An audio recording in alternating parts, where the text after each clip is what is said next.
behind the scenes, it was a small group of people that were doing everything. Welcome back to the GTM Podcast. It's your host, Scott Barker. I want to know how this insane growth actually happened.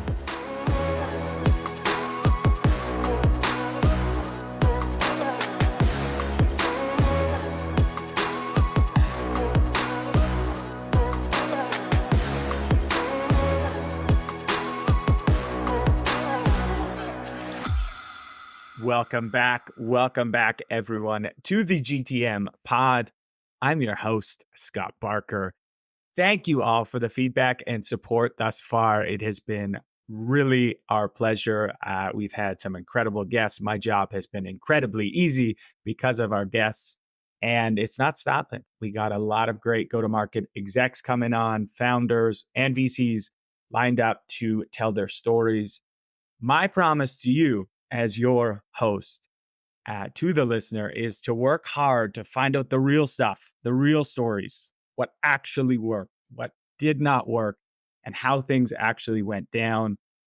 You can send in questions as well. So I want to remind everyone that you can send your questions to questions@gtmfund.com. We'll actually answer them live on future episodes. But I'm pumped. Super pumped right now. If you've been in SaaS or the tech landscape for more than a few years, you've heard the name of this next guest. He's someone who I have learned a ton from. He's been incredibly kind in taking me under his wing and showing me the ropes. I'm joined by Mr. Lars Nilsson, my world traveling guy, the man everyone wants at their dinner parties. Lars, how are you doing, brother? Barker, I'm great. It's always fun to catch up with you and connect wherever that is, whether it's at a dinner in Austin or it's walking around the SaaStr, conference. I love bumping into you and all the people that we've met together. So excited to do this. Hell yeah, man. Or on your boat. Thanks for having me on your boat. That was a beautiful day. A lot of fun. But you've been all over the place lately. How were the travels? Yeah. And again, most of it is business. We're surging over here at Snowflake and just hitting the accelerator as the world goes through this. I don't know why people are calling it a downturn. It's not necessarily for us over here. And I'm very blessed. I'm about to receive my new headcount for next fiscal year, and I'm hiring in 9 different cities, 6 different countries, 3 continents. And so I'm traveling to go out and meet my team, making sure that I set up interviews for not only frontline leaders, but second line directors. And so just back from Denver late last night, spent last week in our Amsterdam office. And this coming weekend, I'll be heading out to Singapore, where we are surging in our APJ region. So there's a lot of excitement globally at Snowflake. And the fact that I get to travel the world searching for SDRs and SDR leaders is a true blessing. Very cool. And I'll have to get your tips on Singapore when you come back, because Max and I are actually, funnily enough, planning a trip out that way. But for the listeners who haven't put it together yet, Lars is the VP of Global Sales Development at Snowflake. Just quick backstory. Prior to Snowflake, Lars was the CEO of SalesSource, a premier RevOps consulting firm. Before that was the VP of Global Inside Sales for Cloudera. Lars and his team at Cloudera developed the sales methodology known as account-based sales development, which truly has transformed how businesses approach high-value targets. It was what I was taught coming up. It is an integral part of most teams' playbooks today. So we're going to touch more on that later on when we get to the story section. But Lars has also served in sales exec roles at ArcSight, Hewlett Packard, Riverbed Technology, and Portal Software, all 3 of which achieved IPOs, which is incredible. And in addition to Cloudera, Snowflake, all the IPOs, you began your sales and your management career at Xerox, which if you've been in sales, you know they have this kind of world-renowned Xerox Management Training Program. And maybe that's a good place to start. So you're having this big hiring surge. I know you also just created this, developed this SDR Academy, which it's like the Harvard of SDRs. Did your time back at Xerox influence why it was so important for you to create this academy at Snowflake? Absolutely. In fact, it is modeled after my own onboarding, training, and enablement period when I joined Xerox in 1989 as a recent graduate of UC Santa Barbara. And they put me through an 11-month onboarding program. So from the ground up, they taught me how to present, how to handle objections, how to negotiate, how to close, all the skills that you want and need in order to start your selling career. Doesn't have to necessarily be in technology, but they figured out that the things you can teach young, energetic people coming out of college or just wanting to change their career. You do not have to go to college to learn how to sell. And Xerox and another company, IBM, back in the 70s and 80s, got this right, where they took younger in their career people and developed them. And all they were looking for, which is the same thing I'm looking for today, is someone that has that self-starter, self-motivator mentality. Some people call it grit. I call it fire in the belly. I would much rather have someone that doesn't already have habits, whether they're bad or good. I'd rather them come onto my team and have me shape them, develop them, mentor them, coach them from the ground up in what really good looks like, and then let them and their fire in the belly take over and give them a comp plan, give them a manager, give them a team that has culture, and then let them go.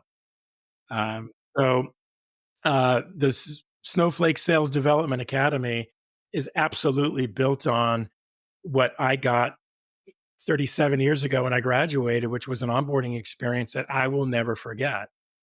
And it wasn't just the onboarding, enablement, and training, but when I left that period of time and went back to my team, what I received also was literally one of the best frontline managers I have ever had still today. Bruce Roberts, out of the, 15 to 20 leaders I've worked for, still today stands as the most caring and person who helped develop me.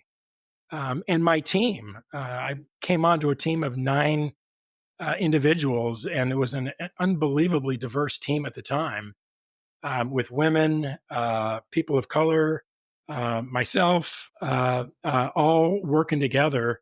And that, I don't think companies necessarily provide onboarding training, unbelievable frontline leadership, executive leadership that is second to none. And I think young people going into the workforce today should be looking for those things. Scott, you and I both know that companies, it's really hard to not only find the right people, but then to create an experience where not only are you developing them, but you create loyalty and you want them to stay and continue working hard for you and your company. So with that in mind, everything that I learned at Xerox informed what I wanted to do with the Snowflake Sales Development Academy. Kudos for you making the investment in that and giving people the opportunity that you had. And something you said there, I don't think it's a coincidence either that you had your best frontline manager after going through this rigorous training, because if you've invested a lot of time, resources, and money in training someone, the relationship you're going to have with that person is different because you're already so invested. So I think that it just breeds better practices just across the entire organization of leaders being more invested in their folks well past the academy too. There's no doubt about it. I mean, and we read about it every day on on Modern Sales Pros and on LinkedIn, and that younger people going into technology today, they want to be developed. They want to be mentored. They want to be coached. And I think it's the one thing that breeds loyalty. There's the grass may not always be greener, and we often see people that get lured away by higher OTEs or maybe by a title, um, and they're looking for a way to move up very quickly in their career. And you can do that. You can play that game, but at some point in your career, you're gonna have to stay somewhere and prove that you can build, that you can perform, that you can execute. And you can't do that, 6 months here, 9 months there, 15 months somewhere else. I think at some point you have to dig in. And my suggestion to all the listeners that are either thinking about a job change or they're just about to get into their first role in any company is look for the company that has set up an operation where you honestly and truly believe they're going to develop you and they have those resources. And again, when I brought Travis Henry, my right hand master sergeant operator, he has single handedly and with the team that he is building created this onboarding enablement experience for our incoming SDRs here at Snowflake. As a frontline manager, oftentimes that enablement and onboarding falls on you. In addition to hiring and performance managing and all the things that frontline leaders have to do, we've taken that away from the frontline manager and handed that over to a very professional organization that can, has purpose built a training specifically for the sales development rep. Not for the AE or the SC that often companies will throw their SDRs into an onboarding experience that is more built for them. The one at Snowflake is purpose built for the SDR. So all the tools, all the technologies, all the playbooks, motions are all very specific to what you're going to be doing as an SDR when you get out of our onboarding training or out of the Snowflake Sales Development Academy. Well, I certainly hope more tech companies follow your lead. And we could probably spend the rest of this episode, talking through that because I do have a lot more questions. But there is just too many topics that I want to discuss with you today. And usually at the beginning of this, we do a little topical tech news section. I'm scrapping that because I want all the time I can with you. And as I was sitting down to think about what I really wanted to talk to you about and what are the superpowers of Lars Nilsson and how can we share those with listeners? And there was two things that popped into my head and I would love to talk about both of them. So we're going to squeeze in two stories if we can into this episode. So number one was drawing from my personal experience. I started my career as an SDR, as many others in tech have. It has long been a way for folks without technical experience, without the fancy schools to break into tech, which can be truly life-changing. And it certainly was for me. And you had a large hand in really the creation of that role, or at the very least, you put it on this pedestal and made it an integral part of every revenue engine, or at least most revenue engines. So I'd love to talk through that and how that all came to be at Cloudera. So that's one. And then the second one I would love to get to, and this is more of a personal one, but I remember watching you many, many years ago when I was still finding my footing in this SaaS landscape world. Who do I want to be? How am I perceived? And it was at a dinner in SF. A lot of incredibly talented folks were there, and you had this ability to bring together the room. And I remember kind of being in awe of it.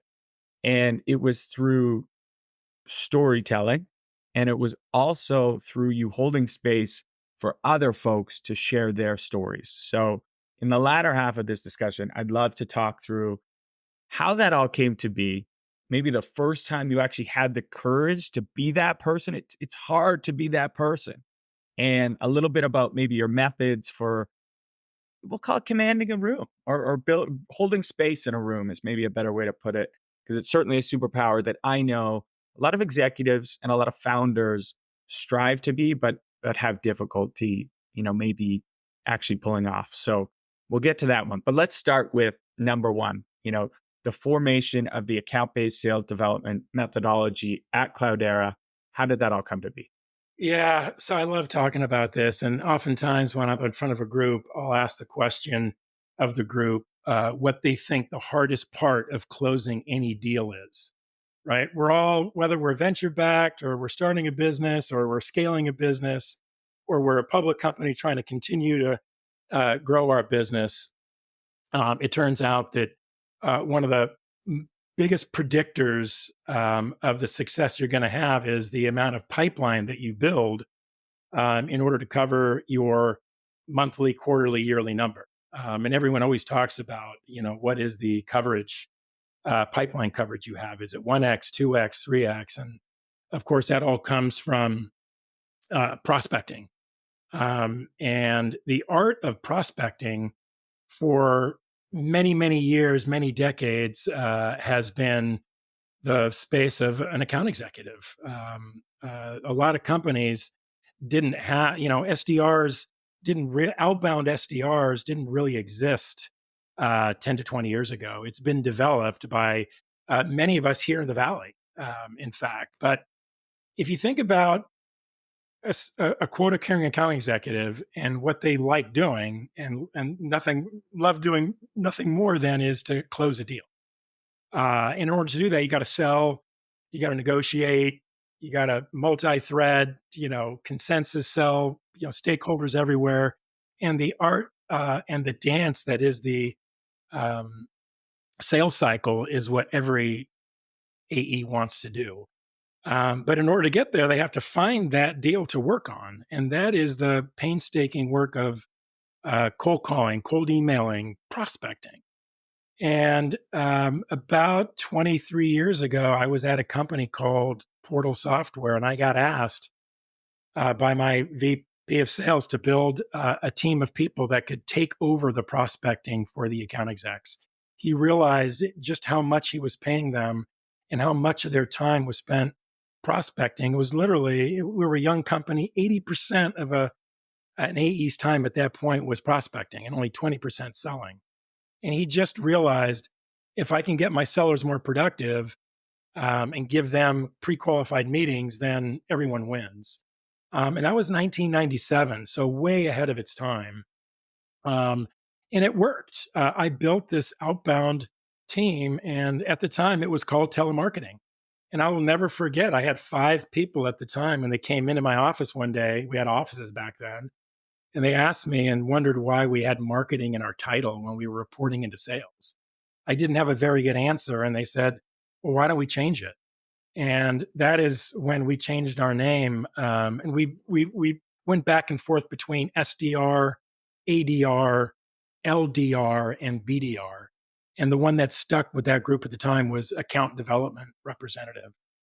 And then ever since, I've just gotten enamored with that outbound prospecting, generating interest, generating people that raise their hand that say, yeah, I'll take a meeting, and developing the role of the outbound SDR. And what happened at Cloudera, and this is going on 10 years now, I'll never forget it. I was trialing Outreach as an outbound sales engagement platform technology. At the time, we were using a combination of both Yesware and Toutapp. At the same time, I'd gotten my hands on an inbound lead to account matching platform called Lean Data. And we were just making the drive to go from kind of a geographic based coverage model to a very intentional account-based model at Cloudera. And then we were really leveraging both LinkedIn Sales Navigator and at the time, Discover.org, which is now Zoom Info. And with these 3 technologies and a little bit of creative juice thrown in at the personalization of these outbound, sales engagement sequences that we were launching out of outreach into accounts that we had decided as a sales and marketing team that we wanted to go after. And with LinkedIn Sales Navigator having access to look at the profiles and the backgrounds of the people we were targeting, we just started doing this kind of very intentional, deliberate, focused, personalized outreach. And overnight, we saw, not just open rates, but reply rates go from single digits to double digits. And I literally had the kind of that moment. What's that movie with Tom Hanks, The Sport Agent, where he writes the manifesto? I just had to write about it. And I remember John Miller, the former founder of Marketo, had written a story called Fishing with Spears. And it was his take on the modern version of account-based marketing. And when I read that article, I recognized that we were doing what John was talking about, but we were using sales engagement technology and the SDR team to do focused one-to-many, personalized at scale outreach.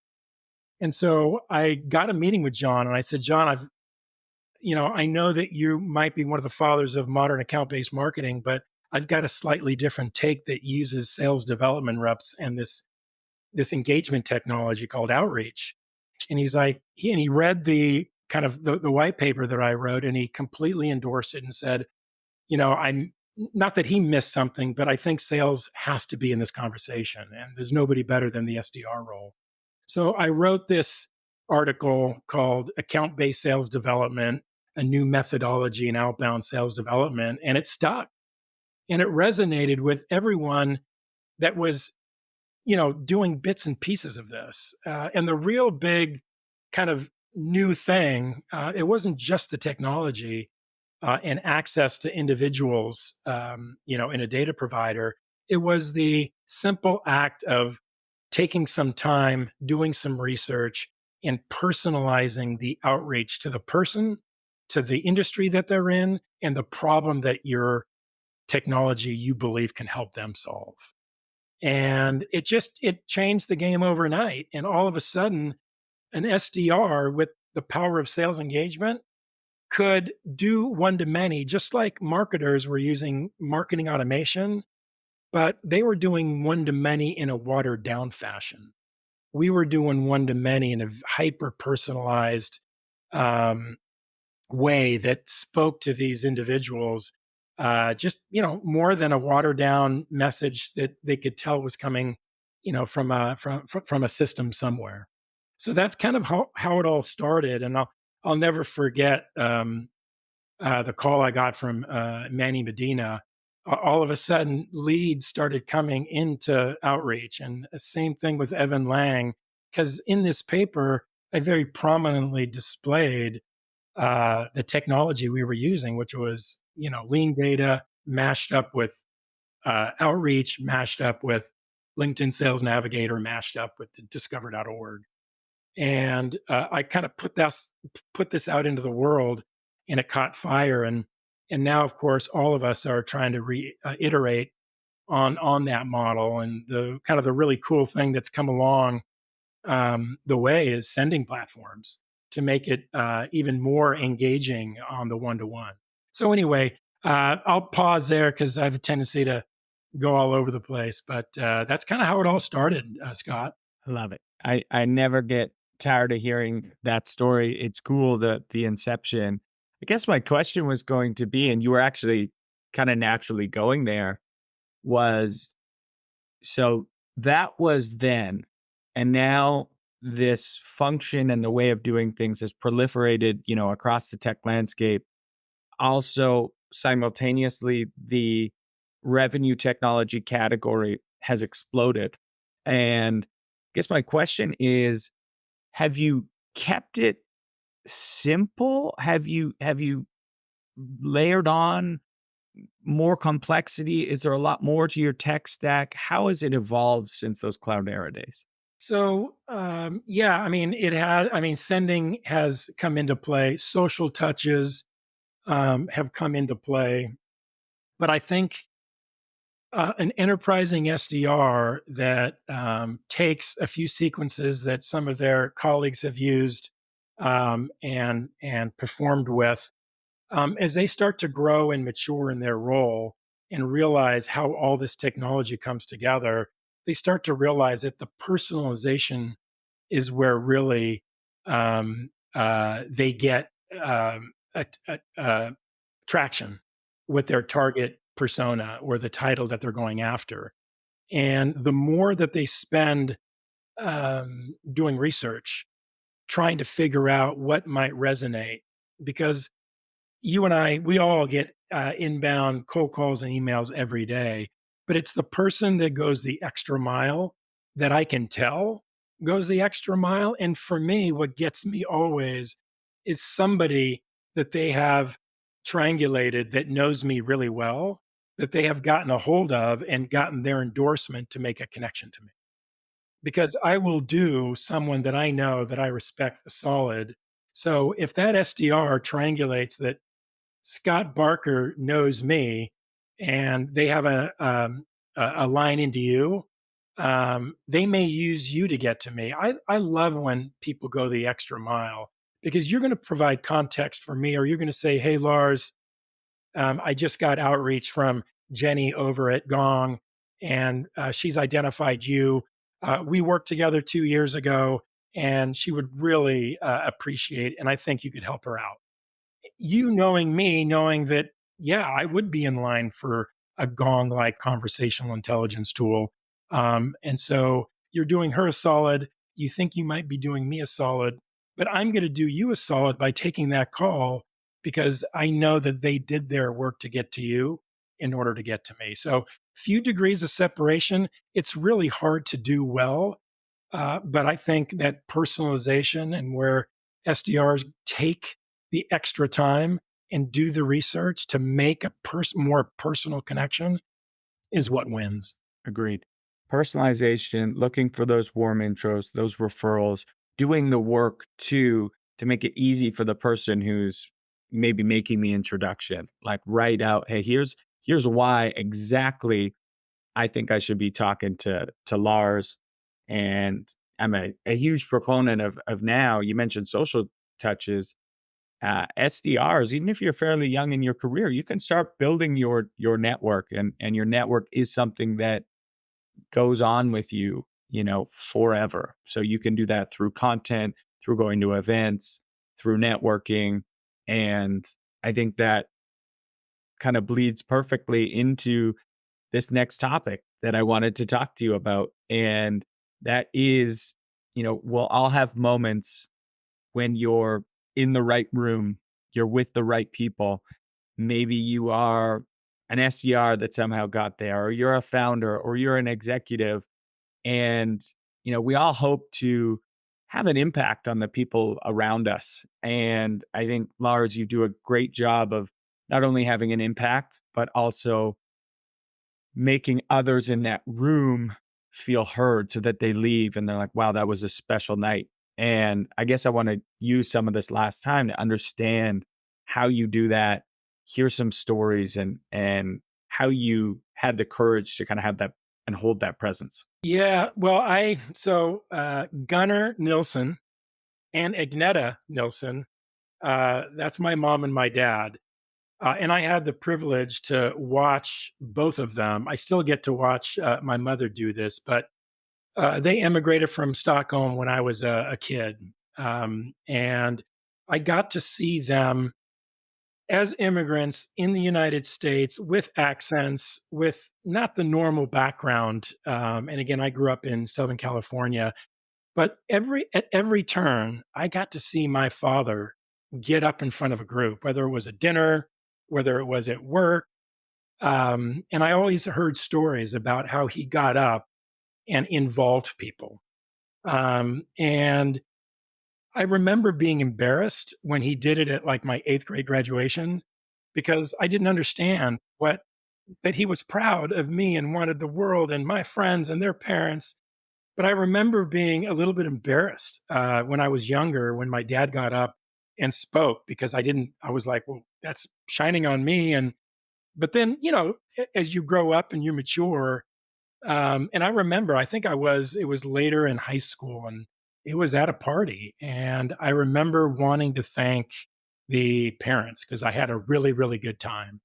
And I just took after my father and appeared not to be afraid and, took a spoon to a glass, got everyone's attention, and really just wanted to thank the host.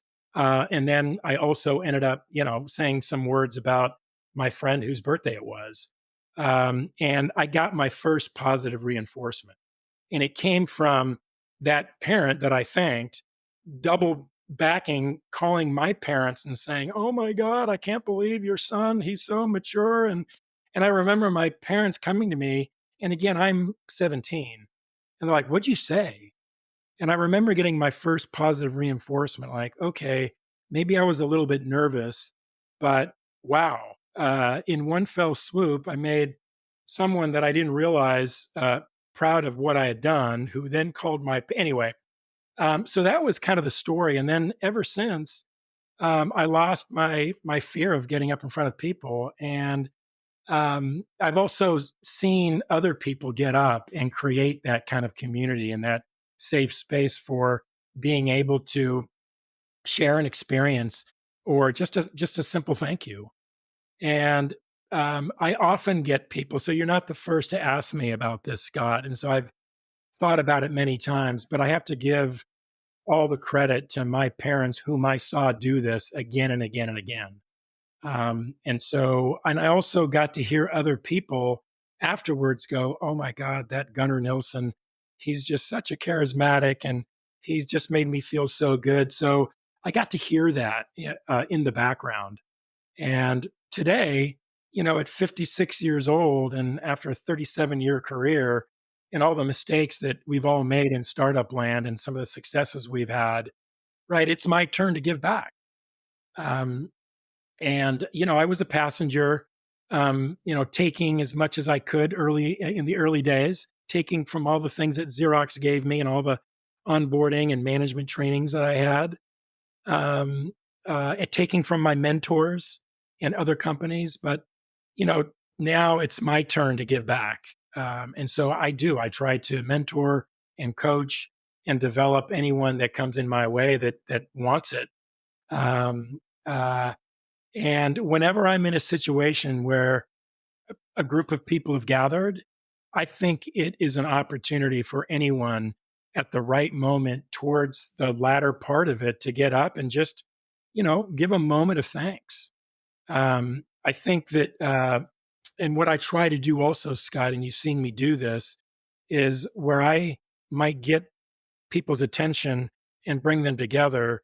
It is never more impactful than when other people, because everyone has a different perspective and a different take, get an opportunity to do the same. So I will often start um, uh, uh, a situation where I've brought people together to listen to a moment of thanks, but I'll also then try to hand it off. And there's always someone there that is willing to take it because they feel moved at the time to give thanks or to create and tell a story that could be helpful to someone else. And you've done that incredibly well.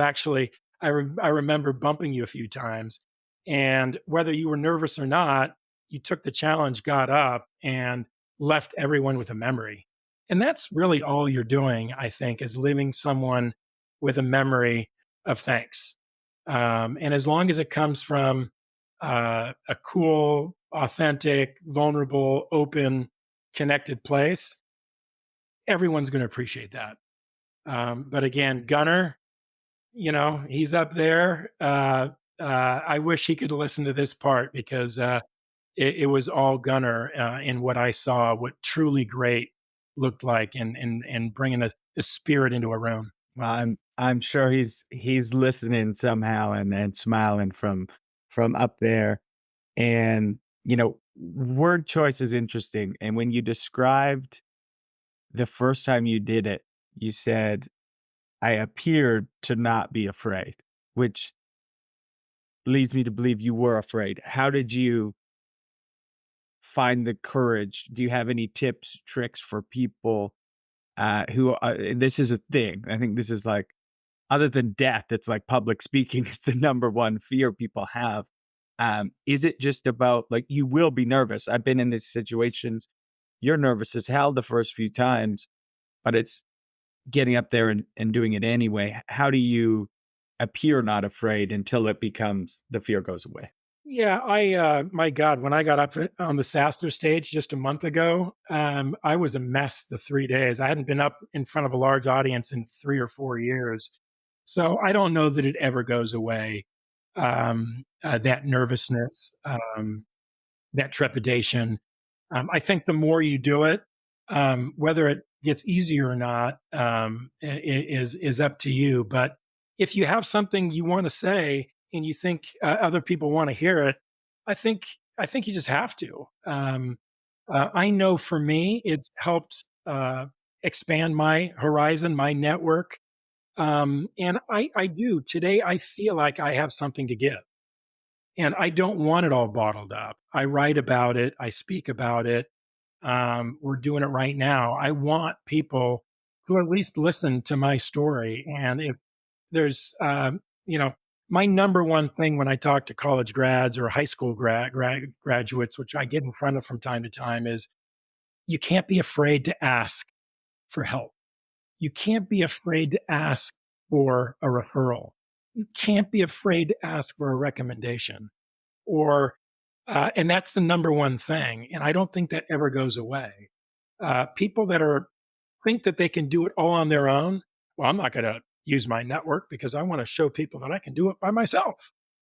Okay, great. But it might take you longer. And I don't think there's any shame in asking people in your network or people that you want to be in front of for their help.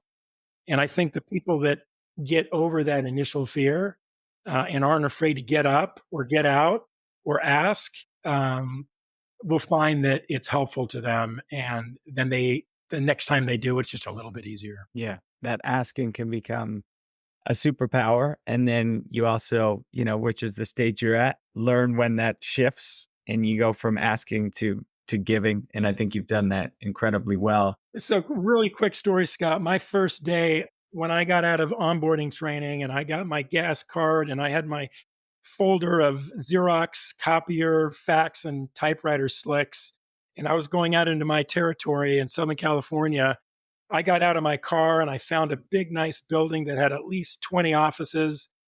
And I was starting to walk across the street and I literally forgot everything that I'd been taught. And I froze. I literally walked back, got in my car, drove home, and went to bed. It was like 10 o'clock. And I was so ashamed of myself for not having the courage. And I'll never forget it. And again, I drove an hour and a half to get into my territory. And then I drove right back home. And I'll never forget the next day. I'm like, I have to do this. And I didn't tell anyone. I was ashamed. I was scared. But the next day, I made it across the street. I made it into the building. I may have gotten a chance to get to 10 offices, and maybe I got one office manager to give me 5 minutes to hand over a product select with a Xerox 5052. But from there, it just got easier. But I'll never forget my first day on the job. I ran away and I ran home, and I wanted my mommy to give me a hot chocolate because I was. And then, of course, the next day was fine. But I don't think that fear, and if that fear ends up driving you, again, I must have been through my faster presentation, 250 times because I was nervous, and it drove me to want to be better. And I don't know how it came off, but I felt a thrill getting off the stage because I had a chance to tell my story. And I got some positive feedback at the end of it. It was a fantastic presentation. Yeah. I mean, thanks for highlighting that story. I think it's a great one to sneak in. It's like the regret or the shame can feel more powerful than the fear. And so you learn like, all right, this is coming anyway. Might as well just get past this. All right. As we wrap up, there is a quick section And we'll keep this one brief, but a quick section where the audience can actually ask questions. I think this one's perfect for you. And it's from an early stage founder. BDRs typically have very little experience when you're hiring them. How do you determine whether or not they have what it takes to succeed? And then there's a caveat, particularly when you don't have a full process stood up. Yeah. So again, if we go back to I hire not exclusively for, but fire in the belly is a big aspect. Again, I'm not looking for people that have been former SDRs, right? A former SDR wants to go off and be an account executive. So I'm looking for career changers and people coming out of school that want to be trained. And that's really what I'm looking for is, can I throw you in the deep end and have you find your way to the surface? If I can find that person, I know that I can onboard, enable, and train them with a series of motions and best practices with playbooks and teach them. But that kind of fire in the belly, I can see from a LinkedIn profile from someone that is just about to graduate whether or not they have it. And I can tell because in every summer that they were in college, or in the summers leading up to, or in the years leading up to you getting in front of me, you've actually proven and shown that you have learned, that you have grinded. Again, someone who is a senior in college, when I go to their LinkedIn profile and they have nothing to show for their college summers, that tells me, what were they doing? Like, were they just at home sitting on the couch? Were they just going out with their friends? It's the people that, and I don't care if you're scooping ice cream or you're a leader at a day camp, or you actually got an internship at Outreach. Anything is great as long as you're doing something, right? When you're 18 and become an adult, I want you to start making decisions as an adult and to try to differentiate yourself and put yourself into position for a job, maybe at Snowflake or at any technology company. And you can set yourself apart by doing different things leading up to, putting your name in the hat for your first technology job. And I think internships are a wonderful. I've had people who have put on their LinkedIn profiles caring for their aging grandparents. That's a noble, unbelievably cool thing that they did. And they were proud enough to put it on their profile. Again, I use the term scooping ice cream because I would much rather have someone out there, in front of people and getting up and going into a routine, because that's what you're going to be doing for me. But if you have very little or nothing to show for, you're probably not going to get in front of me. Yeah. So that kind of self-motivator, self-starter mentality, I think it comes from upbringing, and I think it comes from peer group. So I don't know if that answers the question, but yeah. I think it's a great answer and great rubric and things to look out for when you're hiring at the early stage. All right. One last question for you, my man. This is intentionally vague, so you can take it whatever way you want. In one or two sentences, how would you summarize your career learnings, and what would you want to impart to the listeners if you were to summarize it all? Don't be afraid to ask for anything, is the one sentence I would say.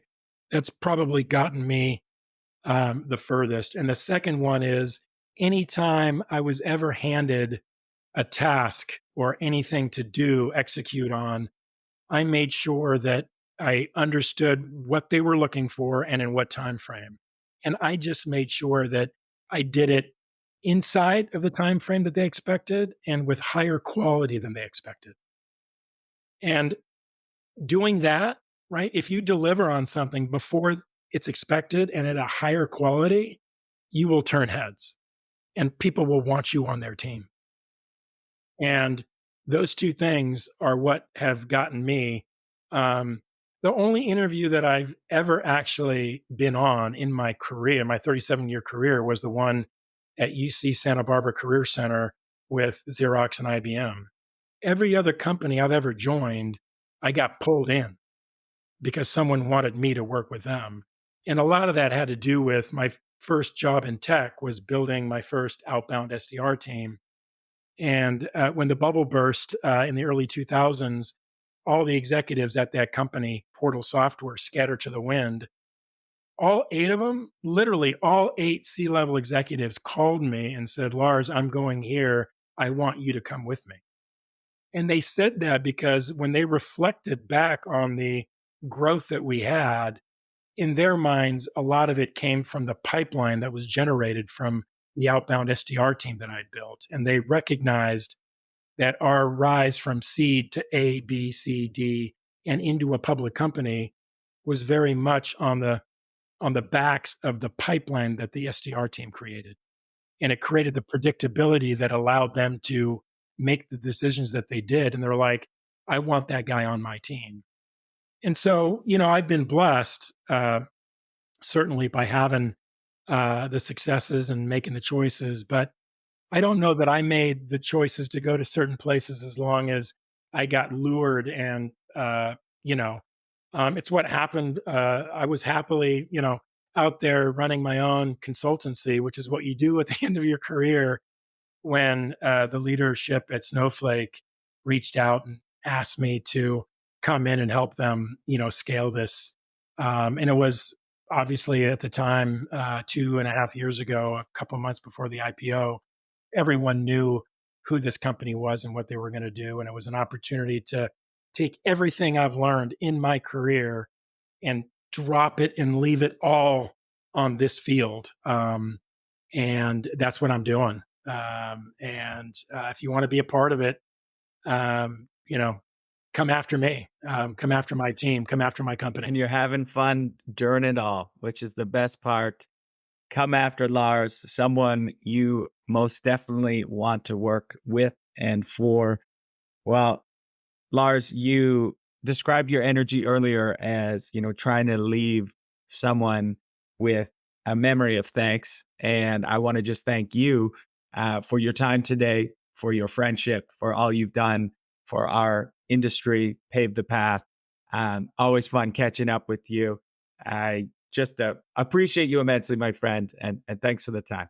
Appreciate you too as well, Scott. And I look forward to many more rides out on the bay. And to all those listeners, listening is one thing. Execution is everything. Get out there, take some of these lessons, grow your business, and go grow your personal impact. We'll see you all next week.